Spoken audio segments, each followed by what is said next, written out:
Hello everyone and welcome back for another Miss Ink Stamps video. I'm Cassie.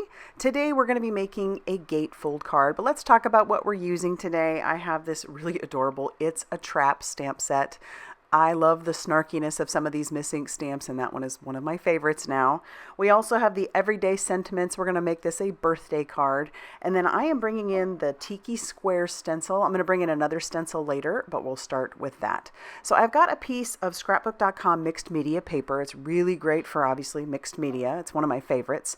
And I've brought in this little mat. I've brought in some distress inks. We're using bundled sage and we are using some Shabby shutters. And I am just ink smushing. You know, I've put that down on that mat, hit it with some water, and I'm smushing my paper right into it, drying it in between. I want this to be nice and textured, but I really chose some light colors because we're going to do something that I like to call underpainting. I've done this before. That's what it looks like. I think I did that about 3 times with the smushing.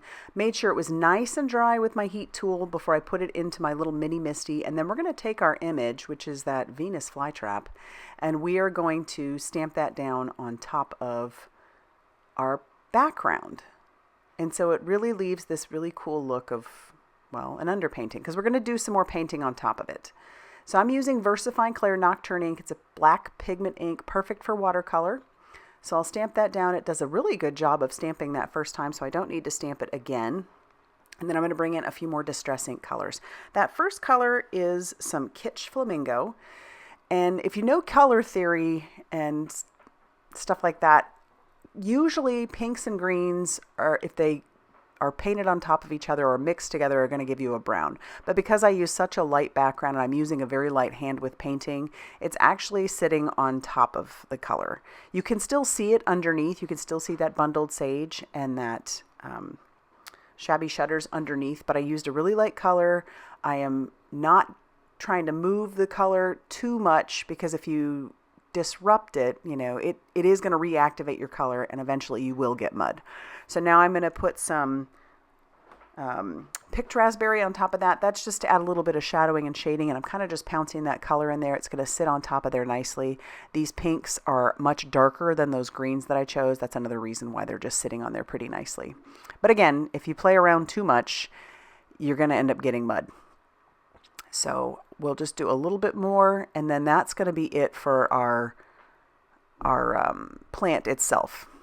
I will bring in some gathered twigs for our dirt, and that looks nice over the top of the Shabby shutters and the bundled sage also. You can still see some of that green underneath. And if you wanted, you could paint or add some shadowing and shading to your plants themselves using some painting and using a darker color, but I'm going to use a stencil. I've got my peeled paint sitting up there, as you can see in that upper right hand corner. We are going to stencil over the top of our stamped image. So pouncing a little bit more color so it looks like we've got some dirt. And this is where I bring in that Tiki Squares stencil.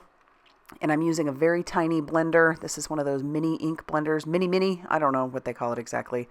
But it's a tiny ink blender from the Distress line. And I'm just kind of inking up that color over the top of what I have stamped. And so when I pull this away, you're going to see that there is a pattern to our plant now, and also the dirt. And I really think that's fun. That's super fun to do. Looks kind of weird right now, but I am going to fussy cut that out. This only took me a couple of minutes, and I'm not being super careful. I am leaving a bit of a border around the plant. So you'll see here when I'm done, it only took me a couple minutes to fussy cut around that. And it's not perfect, but I think it's good enough for this card. It looks pretty cute in the end. And if you want, you can save that background, what's left of it, for other pieces if you wanted. All right, so we'll finish up our fussy cutting, and I'm leaving the bottom because we're going to attach that down to our gatefold.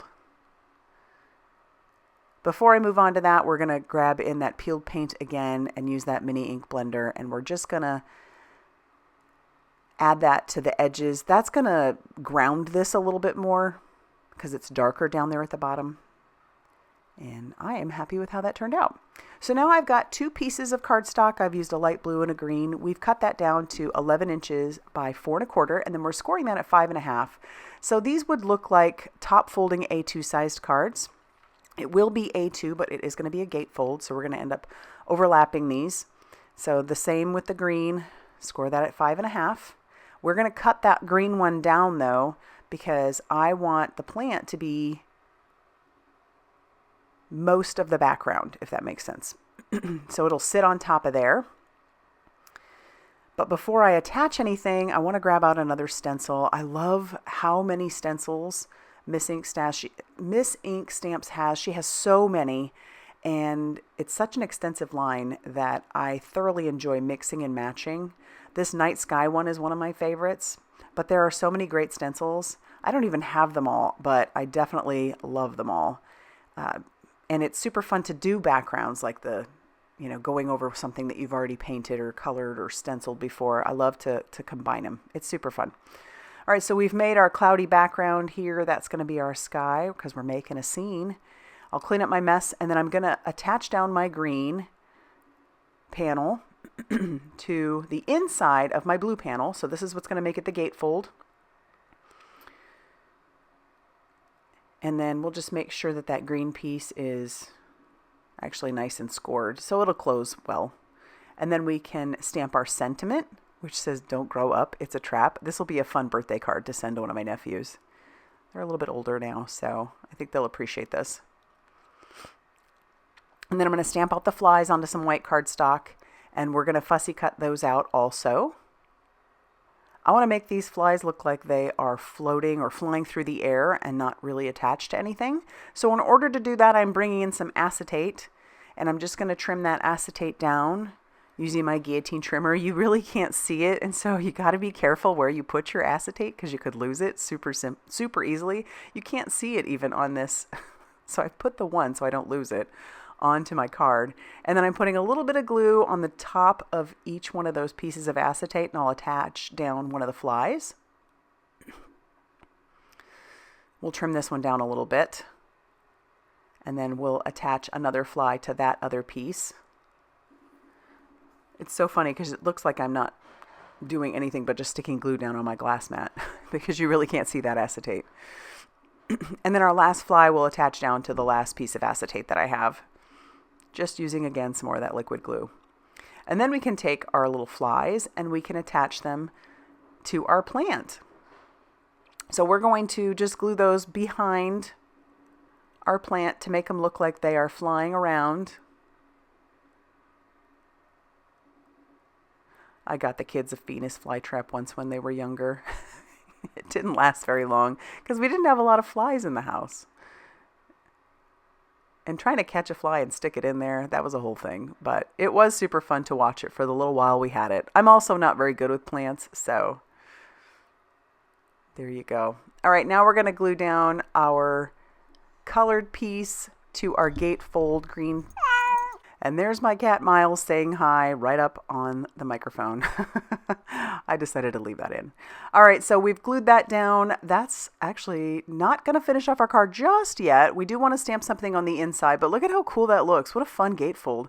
So here's where I bring in that everyday sentiments. There's lots of great sentiments in there and good for anything. So I'm going to stamp down happy birthday, and then I do have one of the flies. We're just going to stamp that a couple of times on the inside also. And now that's going to finish off our card. I really love how this turned out. This is so much fun. Underpainting and all that. It just turned out to be a fun card for me. So I hope you like it. If you do, hit that like button. Definitely consider subscribing if you haven't already done so. And be sure to check out all that Miss Ink Stamps has going on over on their blog, Facebook page, and Instagram for more crafty inspiration. Thanks for stopping by, and we'll see you soon.